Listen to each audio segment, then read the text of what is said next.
자, 다음 파일 시스템. 요건 상관없어요. 뭐 실버님 뭐 다 해보셔서 아시는데 뭐. 해봤다고 했잖아. 네, 다 해봤어. 애플리케이션 샌드박스라는 거를 제공을 해요. 뭔 소리냐면 나도 저 샌드박스가 뭔지 모르겠어. 애플리케이션이 하나 설치가 되면 이 애플리케이션은 아이폰의 파일 시스템의 모든 영역을 볼 수 있는 게 아니에요. 자기한테 할당된 영역만 볼 수 있어요. 그걸 갖다가 샌드박스라고 부르는데 이게 뭐 왜 샌드박스 형태로 이렇게 묶어놨는지 사람들이 막 불평하거든요. 왜 파일 시스템을 다 못 보냐? 이유가 있다라고 하는 게 뭐 보니까 뭐 시큐리티.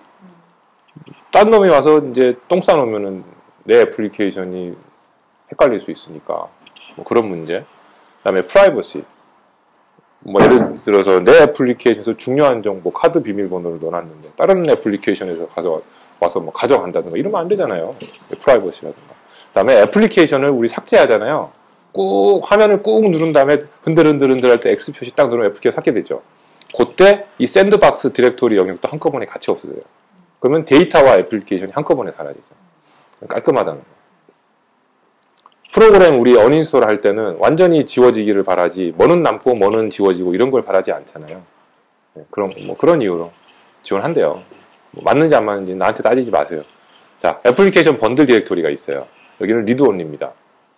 무슨 말이냐면 여기에 애플리케이션 실행 바이너리도 설치되고 그 다음에 이미지 같은 거 우리 추가한 거 있잖아요. 리소스 같은 거. 그런 것도 추가되고 그런 영역을 번들 디렉토리라고 부르는데 거기에 있는 내용은 애플리케이션이 직접 고칠 수가 없어요. 그냥 읽을 수만 있어요. 그러니까 이미지를 거기다 넣어놓고 이미지를 바꾼 다음에 그림을 막 고친 다음에 거기다 다시 저장해놓고 이런 짓은 할 수가 없어요. 한번 설치됐으면 그냥 그대로 가는 거예요. 그거 말고 그러면 쓸 수 있는 영역은 어디냐? 다큐멘트 디렉토리가 또 있어요. 이 애플리케이션만을 위한. 거기가 이제 사용자가 주로 새로 만든 데이터를 저장하는 공간이고 아이클라우드하고 싱크도 돼요. 여기다 넣으면. 아이튠즈에 싱크도 되고. 그래서 백업될 때 같이 백업되는 영역. 그 다음에 캐시 디렉토리가 있어요. 캐시 디렉토리 같은 경우는 이제 뭐 백업이 되는 영역은 아니고 임시적으로 이제 파일을 이제 말 그대로 캐시 목적으로 미리 만들어 놨다가 필요 없으면 지우고 지워져도 언제든지 다시 또 없으면 만들 수 있는 그런 영역, 임시 영역. 이거 말고 또 템포러리 디렉토리도 있어요. 그런 얼마나 다양한 디렉토리가 있는지는 NS 서치 패스 디렉토리라는 이 타입이거든요. 이뉴머레이션 타입이거든요. 여기에 보시면 뭐 설명과 함께 여러 가지 많은데 우리 주로 많이 쓰는 건 요 세 가지예요. 애플리케이션. 뭐 자세한 건 이 다큐멘테이션 레퍼런스 매뉴얼에 요걸로 검색해 보시면 머리 아플 겁니다. 그러면 파일 시스템 액세스 이제 제한 내지는 어떤 디렉토리가 있는지 알아봤는데 실제로 이제 파일 시스템을 접근하고 싶을 거잖아요. NS 파일 매니저라는 클래스, 유틸리티 클래스를 제공을 해요. 실제적인 데이터를 읽고 쓰는 거를 제외한 각종 이제 파일 시스템 오퍼레이션을 제공하는데 이게 어떤 것들이 있냐면 뭐 디렉토리의 내용은 뭡니까? 이 파일이 있습니까? 이 디렉토리 하나 만들어 주세요. 이 디렉토리 삭제해 주세요. 파일 삭제해 주세요. 이런 기능들을 NS 파일 매니저에서 제공을 하고 쓰기도 되게 쉬워요. 그래서 이거 뭐 매뉴얼 보시면 금방 하실 수 있는 건데 예를 몇 가지 들어보면 iOS 5를 오면서 애플리케이션에서 파일 패스 스트링 대신에 URL을 쓰라고 많이 권장을 하는데 저는 일리가 있다고 생각을 하는 게 URL을 기준으로 프로그래밍을 해놓으면 이게 인터넷에 있는 리소스건 파일 시스템에 있는 리소스건 동일한 방법으로 처리할 수 있다는 장점이 있어요. 그래서 어떤 URL 스포 디렉토리 이 디렉토리에 들어가는 파라미터가 아까 NS 서치 패스 디렉토리라는 이 타입의 파라미터 들어가요. 그리고는 뭐 도메인 뭐 있어요. 뭐 애플리케이션 도메인, 시스템 도메인 어쩌고 있는데 결국에는 뭐 한 가지 쓰게 돼 있어요. 그 뭔지 제 기억 잘 안 나는데 예제 좀 찾아보면 나와요. 그러면 이제 도큐멘트 디렉토리에 대한 URL을 나는 필요로 해. 왜냐하면 거기 있는 내용이 뭐가 있는지 봐야겠으니까 할 때는 파일 매니저의 URL 포 디렉토리 메소드를 부르면서 NS 도큐멘트 디렉토리 패스를 넘겨주면은 거기에 대한 URL을 넘겨줘요. 근데 중요한 거는 어레이로 온다는 거. 보통은 하나만 달라고 들어오는데 어쨌든 타입은 어레이예요. 그래서 어레이에서 제일 마지막 거 하나 꺼내보면 거기가 이제 도큐멘트 디렉토리 URL이에요.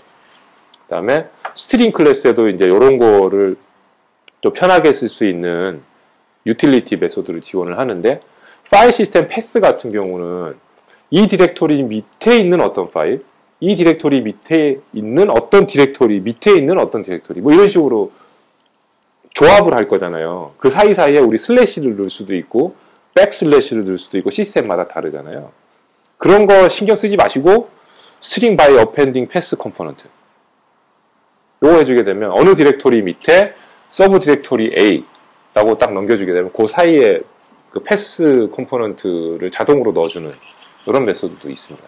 그래서 뭐 밑에 뭐 이런 거 할 때 이런 메소드 불러 쓰시면 돼요.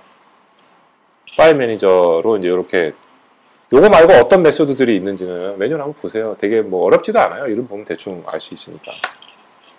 그 다음에 번들이 아까 애플리케이션 번들 디렉토리, 리드 온리 디렉토리 거기에 있는 리소스를 접근하기 위해서 많이 쓰는데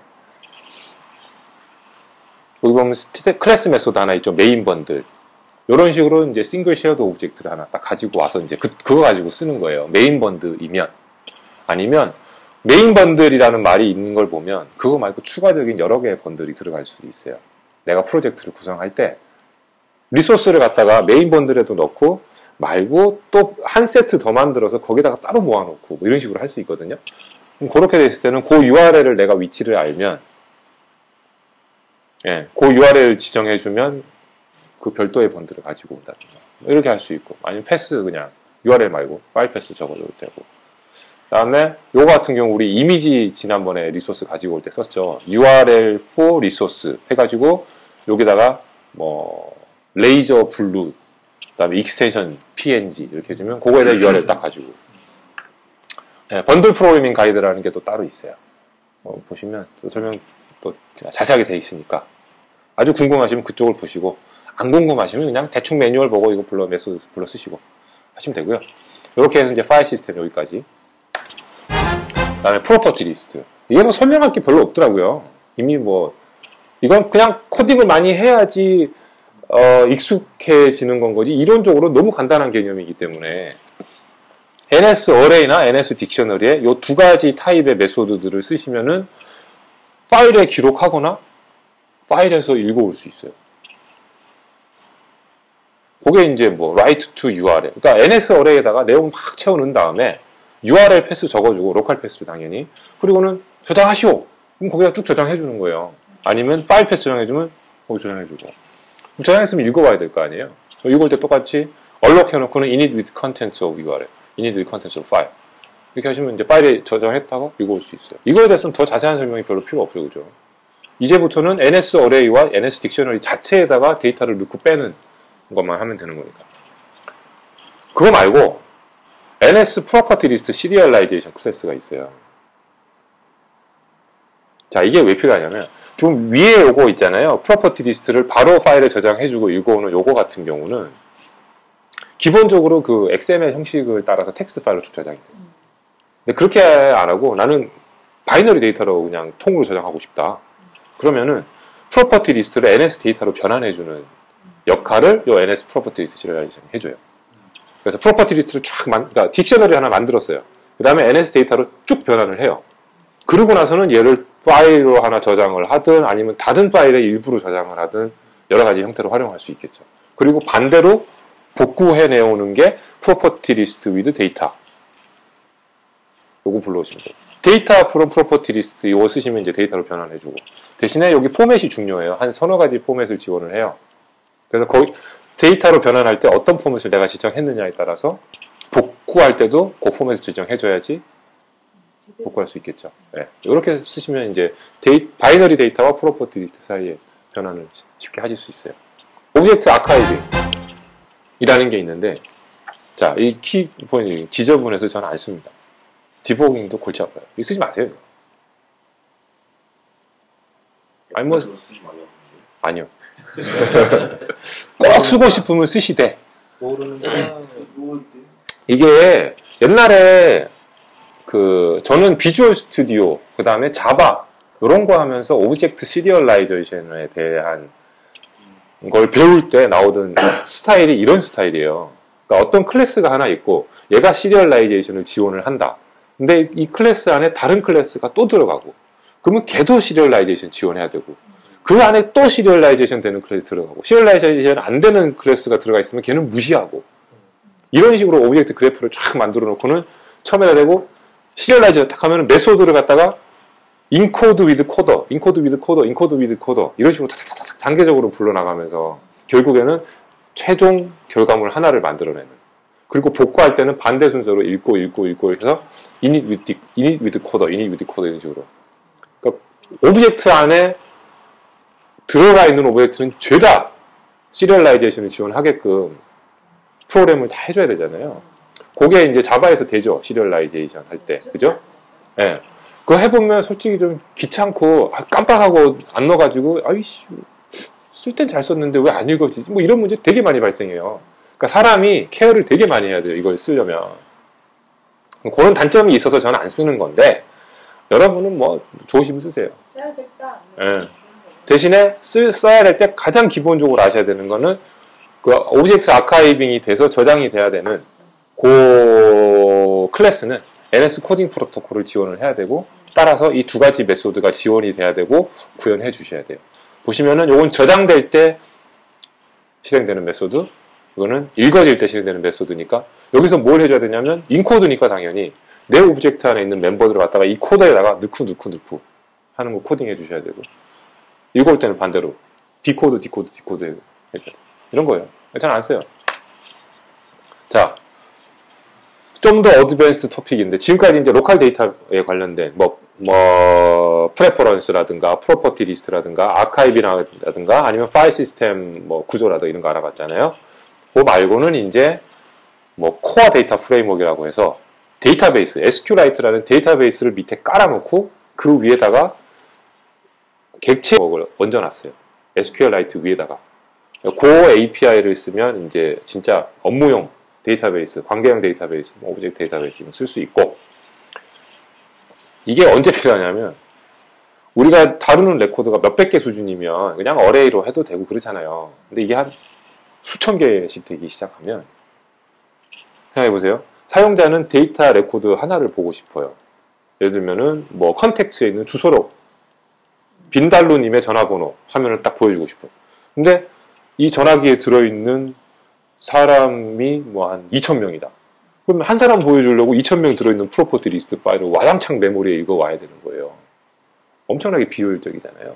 대신에 이제 코어 데이터 프레임워크 같은 거 쓰게 되면 그거 말고 딱 한 사람에 대한 레코드만 딱 가지고 와서, 오브젝트만 가지고 와서 IO를 그런 식으로 할 수 있으니까, 원래 데이터베이스가 그렇잖아요. 그런 거, 대규모 데이터를 처리할 때 어쩔 수 없이 쓰셔야 돼요, 그때는. 그리고 이제 웹상에 있는 데이터. 요거는 이제 아마 가능하면 제가 다음 시간에, 다음 세미나 때 다뤄볼까. 저는 플리커 오픈 API를 쓰고 싶은데 실버님이 사진을 안 좋아하셔서 모르겠어요. 다른 대안이 있는지 제가 좀 더 연구를 해보겠습니다. 어떤 예제를 가지고 웹 서비스, 그러니까 웹에 있는 데이터를 액세스하는 걸 제가 설명드릴지. 이렇게 해서 오늘 순서를 마치고요. 제가 참고한 문서가 이거예요. Preferences and Settings Programming Guide라는. 이 제목으로 저기 디벨로퍼, iOS 디벨로퍼 사이트에 검색하시면 금방 나와요. 그 다음에 아까 파일 시스템이라든가 이런 거는 요 스탠포드 12번째 강좌를 제가 참조를 했습니다. 감사합니다.